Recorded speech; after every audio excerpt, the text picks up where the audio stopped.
Personally, here's where I think they didn't do a very good job, and that was with Kelsey Mitchell, who's an unrestricted free agent, because Kelsey Mitchell had a hell of a season this season, and I don't think she got the credit that she deserved. Sheryl Swoopes thought she had the inside story on the Fever's locker room drama, but Kelsey Mitchell just proved her wrong in the best way possible. By re-signing with Indiana, Mitchell didn't just commit to the team. She completely shut down all the rumors Swoopes was stirring up. What's up, everybody? Kelsey Mitchell here, and I'm a Fever girl again. So to my fans, to the basketball world, I'm excited to be here. I'm excited to be back. And he's been good to me, and hopefully I could pour in and give the same. So here's to being a Fever girl. But here's where it gets really interesting. Mitchell didn't just sign. She had some strong words that are about to make Swoopes rethink everything. You won't believe what Kelsey had to say as she stands up for Caitlin Clark, defends the Indiana Fever, and explains why she's proud to call Indiana her second home. Stay tuned because this story is about to heat up. Ready? Let's get into it. People in the Fever were like, y'all. That's not my point. There's a lot of other shit going on that players are like, this ain't where I want to be. Over there. Yeah. Yeah. Some new shit going on around there. It's a lot. Yeah. So you have players that are very significant on this Indiana Fever team that are like, I don't want to be here. This is where I want to be. That's not what I'm saying. There's a lot happening behind the scenes, and some players are feeling like Indiana isn't where they want to be. Yeah, there's some new stuff going on over there. A lot, actually. Some key players on the Fever are definitely questioning things and thinking, I don't know about this. What kind of things do you feel? I'm not in the locker room. Okay. But I'm talking about more social media. Okay. It's a turn. Right? It's a turn, right? It's really a turn of the tides. Well, right? Gil, here's my point. The beginning of the year, right? Everybody saw it. You know what's worse than stirring the pot? A so-called legend and Hall of Famer doing it. Let's talk about Sheryl Swoopes and her so-called insider info on the Fever. She's been spinning stories faster than a basketball on her finger, and it's time to set the record straight. Picture this. Swoopes, sitting high and mighty, drops a so-called bombshell on Gilbert Arenas' podcast, claiming there's drama in Indiana and that players can't wait to leave. Really, Sheryl? Because from where we're standing, the Fever just had their best season in years. 3 WNBA MVPs in your career. Would you consider each of those 3 seasons as dominant seasons for yourself? No. I can't. Bro, Sheryl Swoopes is willing to lie about her own career before she even admits that Caitlin is dominant. Oh, but wait. There's more. Swoopes didn't just take shots at the Fever's team culture. She went after Caitlin Clark too, like a defender diving for a loose ball. Remember when she tried to downplay Clark's NCAA scoring record? Swoopes claimed Clark was in her 5th year, a 25-year-old playing against teenagers. Newsflash, Sheryl, Clark was in her 4th year, and she just turned 23. And let's not forget Swoopes' bold prediction that Clark would struggle in the WNBA. How'd that one turn out? Clark just became the first rookie in nearly 2 decades to make the All-WNBA first team. But hey, I guess breaking 62 records in your first season is what Swoopes calls struggling. And obviously, as we get into free agency, the number one priority for us is re-signing Kelsey Mitchell. I think that backcourt was about as lethal as we've seen in the WNBA, and I'm talking maybe in history in the second half of the season last year. Now, you might be thinking, well, maybe Swoopes has a point about the Fever's locker room. She is Sheryl Swoopes, after all. As a WNBA veteran and media personality, you'd assume she has solid connections, right? Wrong. Because guess what just happened? Kelsey Mitchell, the very player Swoopes claimed was being mistreated, just re-signed with the Fever. That's right, the same Kelsey Mitchell who Swoopes said wasn't getting the credit she deserved. And here's the funny part. While Swoopes was busy playing armchair GM, the actual Fever management was telling a completely different story. Team President Amber Cox couldn't stop raving about Clark and Mitchell, making it clear that the organization knows exactly what they bring to the table. Now, we wouldn't be where we are today without Kelsey Mitchell. I mean, she's clearly a very foundational piece. She's got 7 years of being in and out of this building. She went through a lot. And let's not forget Stephanie White. She's been raving about how crucial Mitchell is to the Fever's future. So, what's really going on here? Is Swoopes just out of touch, or is there something else at play? Because from where we're sitting, it sure looks like she's trying to stir up drama where there isn't any. And you know what? The Fever aren't buying it. Sheryl, I'll start with you. What's your reaction to Caitlin Clark winning Time Magazine Athlete of the Year? I don't think I'm surprised. I'm curious to know who the other candidates were. But here's where it gets really interesting. What did Kelsey Mitchell actually say that's making Swoopes eat her words?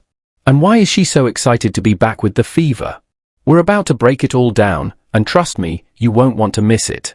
But first, let's talk about some serious sour grapes, because that's exactly what Sheryl Swoopes is serving up, and it's not a good look.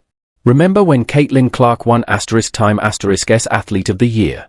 It was a huge moment for women's basketball, the first time ever a WNBA player earned that honor. You'd think the entire basketball world would be celebrating, right? Well, not Swoopes. The fact that that's the very first WNBA player to ever win Time Magazine Athlete of the Year is pretty special. And my question is, like the criteria, is it based off of her performance on the court, which, yeah, she had a great year, or is it more about the impact that she had on the game this season? Instead of celebrating the moment, Swoopes decided to play party pooper on *Gil's Arena Star. She started questioning the award criteria like she was some kind of investigative journalist. Is it really just about what you do on the court? She asked. Come on, Sheryl, we all know it's about more than just stats. Sure, Clark was an MVP candidate in the WNBA last year, but this award also recognizes impact, influence, and pushing the sport forward. And Clark? She's doing all of that and more. Let's not forget, she's coming off a historic back-to-back NCAA run at Iowa and a record-breaking rookie season with Indiana. If anyone deserves the honor, it's her. Put Asia Wilson in there. That was just basketball. So that's what I'm saying. Was it just the performance on the court, or it's global? It's like, I think it's everything. Yeah, it's everything. But wait, it gets even better. Swoopes then suggested that Aja Wilson should have been nominated instead. Now, don't get me wrong, Wilson is amazing on the court. But this isn't about picking one player over another. It's about celebrating a groundbreaking moment for women's basketball as a whole. Swoopes clearly missed the big picture, and honestly, it's a bit embarrassing. I think Caitlin Clark deserved that award. What Caitlin Clark did, because so many eyeballs were on her, was she is a huge multiplier effect of that. Want to know what real leadership looks like? Look no further than Amber Cox, the Indiana Fever's GM. When asked about Caitlin Clark's *Time win, Cox didn't hesitate for a second. She called it a massive deal for women's basketball. No ifs, ands, or buts. Just pure, unfiltered support for a player who's changing the game. A lot of people say that Caitlin Clark moves the needle. That is wrong. She is the needle. She dictates. We all know what she's done on the floor. It's history, right? But off the floor, my goodness. Let's talk about that change for a second. You know how some people say women's basketball doesn't draw crowds? Well, Clark just blew that argument out of the water. Analysts aren't just saying that Clark moves the needle. They're saying she is the needle. She and the Indiana Fever accounted for 45% of all the broadcast value of the WNBA last season. She accounted also for helping drive the numbers of merchandising up 500%. Of course, her jersey was #1. But here's where it gets really interesting. While Swoopes is busy throwing shade, the Fever organization is basking in the spotlight. So I think Caitlin, she moves because she knows people follow her no matter where she goes, and she's very strategic about dictating where her value is. And you know what? The numbers back it up. The WNBA saw a huge spike in viewership and attendance during the 2024 season. We're talking packed arenas, merchandise flying off the shelves, and social media buzzing non-stop. This isn't just great for Clark or the Fever, it's great for every single player in the league. Kelsey Mitchell re-signed with the Indiana Fever. Well, wait a minute. No, that's not what Sheryl Swoopes said was going to happen. I mean, she was going to get out of a toxic situation, right? Maybe not. Maybe not. So, let's take a look at this. Man, I got to tell you, Sheryl Swoopes is getting crushed. Yesterday, today, after Kelsey Mitchell agreed to re-sign. But Swoopes? She's stuck in the past, acting like Clark's success somehow takes away from the achievements of others. It's a classic case of back-in-my-day syndrome, and honestly, it's not a good look for a Hall of Famer. You'd think someone who blazed trails in her own career would be cheering on the next generation. Instead, she's trying to rain on their parade. The basketball community isn't having it, though. Analysts, fans, and players are calling Swoopes out for spreading misinformation and trying to undermine the current players. It's like she forgot that the game moves forward, not backward, and right now, it's moving at Clark's pace. First of all, thanks for being here. Thanks for showing Kelsey how important she is. The Indiana Fever. I appreciate it. Yeah. So, everything about Kelsey Mitchell is core, right? Core values, her core basketball, everything about her is what we're about. And so there was no way she was going anywhere else but the Indiana Fever. So this is a great day for our franchise. It starts with her. Her legacy continues in an Indiana jersey, and we're off to the races now. So here's the million-dollar question. Why is Swoopes so bent out of shape about Clark's success? Is it jealousy, a misguided attempt to stay relevant, or is there something deeper going on that we're missing? Because let's be real, this isn't just about one award or one player. This is about the future of women's basketball. It's about recognizing and celebrating the players who are taking the game to new heights. And right now, Caitlin Clark is at the forefront of that movement. Anything you want to say? No pressure. I just want to say thank you guys from the bottom of my heart. Indiana has been my second home since I went pro. So this is the only city I know. And so to see you guys open your arms up to me, I kind of remember every employee I run into. Whether you're a janitor, camera person, I like to be that person. And so that was a big part of me coming back because I got a chance to meet really great people. But you know who else is part of that movement? Kelsey Mitchell. Yeah, the same Kelsey Mitchell that Swoopes claimed was being mistreated by the Fever. The same one who just re-signed with the team, shutting down all those locker room drama rumors. So what's the real story here? What did Mitchell actually say? And why is she so excited to be back? From the moment Kelsey Mitchell stepped on the floor at Gainbridge Fieldhouse, her time with the Indiana Fever has been memorable, impactful, and historic. Mitchell, she'll pull up. Here's a three. She's got it! And that's a record! Kelsey Mitchell's decision to re-sign with the Indiana Fever was one that most fans saw coming. While rumors about locker room drama and player discontent were swirling, Mitchell quietly put pen to paper, committing her future to the team that drafted her. As Mitchell's career in Indiana continued, the eye-popping performances and awards began to pour in. Fakes it. Ankle breaker! Ooh. For me, I enjoy this process and know that, I'm a pillar of change. I can be one of the ones to say that foundation was laid. As she would cement her standing among the top players in the entire league. Let's rewind a bit. Kelsey Mitchell, the second overall pick in the 2018 WNBA draft, has been the heartbeat of the Fever since day one. Her journey with the team hasn't always been smooth sailing. There have been tough seasons, coaching changes, and rebuilding years. But through it all, Mitchell kept grinding, improving her game year after year. I'm excited about our future, but I would never change my past. I know what I had to do to get to this point, and I wouldn't change it for the world. Tosses ahead, Wheeler extra feet. Oh, that was pretty. Plus the foul.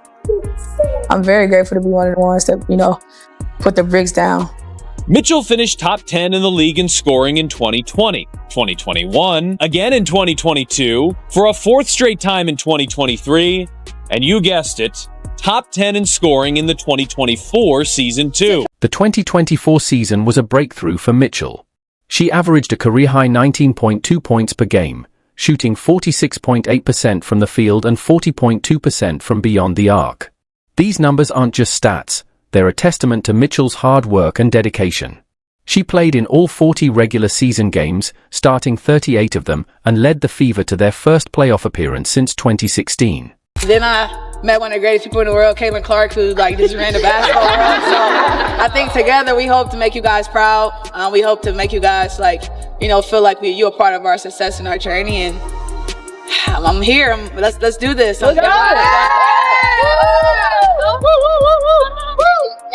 Mitchell's importance to the Fever can't be overstated. Head coach Stephanie White praised her work ethic and approach to the game, and the organization backed up their words with action, designating Mitchell as a core player and offering her a Supermax contract worth nearly $4 million for the 2025 season. But Mitchell's decision to stay goes beyond the paycheck. In her own words, Indiana has been my second home since I went pro, and she mentioned that the team's warm welcome played a big part in her decision to return. She even expressed excitement about playing alongside Caitlin Clark, shutting down any rumors of tension between them. I'm a Fever girl again. I'm a Fever girl. I'm excited. Kind of missed this court. Yeah, I'm a Fever girl again. A lot of went into this decision based on what I needed for myself and for, obviously, for my family and my friends. And Indy is a second home, so I thought I'd give this thing a go. Mitchell's re-signing isn't just about basketball. It's about loyalty, growth, and the power of community. It's about a player who stuck with her team through thick and thin, and a team that believed in her potential. As the Fever look to the future, they do so with Kelsey Mitchell leading the charge, ready to take on all challenges and prove that sometimes the best stories are the ones that defy expectations. Let's talk about team chemistry for a second. You know how some people say it's overrated? Well, the Indiana Fever are proving those naysayers dead wrong. While Sheryl Swoopes was out there spinning tales about locker room drama, the Fever were busy building something special. There was one practice, Christy turns on loud music because I can't remember where we were going, but we knew the arena was going to be loud. And so she turns on this loud music, and Caitlin screams, she's like, "Can someone turn it off? It's giving me a migraine." And everyone's like, what? And Christy reacted and said, "What did you say?" And she repeated it. And all of us were just we were all dying because if I would have said that, if anyone on our team would have said that and then been asked, "What did you say?" and you repeat it, no one else is repeating it, but she did. And it was the funniest thing. We're all rolling on the ground laughing. Yes. Remember when Lexi Hull spilled the tea about that hilarious practice moment? She shared a story that had everyone laughing, showing just how close-knit and light-hearted the Fever's team chemistry really is. It was a reminder that, behind all the hard work and determination, these players know how to have fun and support each other, which only strengthens their bond. And it's hard. It's easy to say, yeah, don't read it. But everybody does a little bit. And I think it's having that support system to help keep you on track. The biggest thing is finding people to kind of get you out of that cycle and get you to thinking about the positive things you did, even though a lot of times people online aren't talking about the positive thing. This kind of connection is changing the way the Fever play. As Paul said, we play harder for each other because we know we've got each other's backs. That's not just talk, it's a fundamental shift in how they approach every game. It's about trust, support, and a shared commitment to the team's success, and it's clear that this bond is making a real impact on the court. Let's figure out where this program's going, what we're trying to accomplish, and based on, the way in which I like to see myself playing. I could do that with people like Caitlin, people like AB, people like Liz. The list goes on with Lexi Hall, Grace Berger. So I'm excited about the group we have. I get to play alongside some really great people. So here's the Fever girl. Kelsey Mitchell and Caitlin Clark aren't just coexisting, they're thriving together. Mitchell has been the heart of this team for years, averaging 19.2 points per game last season. And Clark? She didn't just live up to the hype in her rookie season, she exceeded it. When Mitchell re-signed with the Fever, Clark was one of the first to celebrate, reposting the announcement with a simple "duh." That's not just teammate support, that's sisterhood. To the fans, I think you guys are a big part of my decision, a part of Indiana being home for me. The fans have also grown to be, family for me. So knowing what the atmosphere feels like, some of the love that was poured into me down the stretch of last year, I feel great about it. So I'm grateful. I'm definitely grateful. The long-term impact of this chemistry could be huge. Teams with strong bonds tend to weather storms better, bounce back from losses quicker, and perform better under pressure. For the Fever, who fought their way to their first playoff appearance since 2016 last season, this could be the key to sustained success. So, while others might focus on drama and discord, the real story of the Indiana Fever is about unity and potential. With stars like Mitchell and Clark leading the way, and a team culture that's turning potential into results, the Fever aren't just talking about the future, they are shaping it. And the best part? They're just getting started.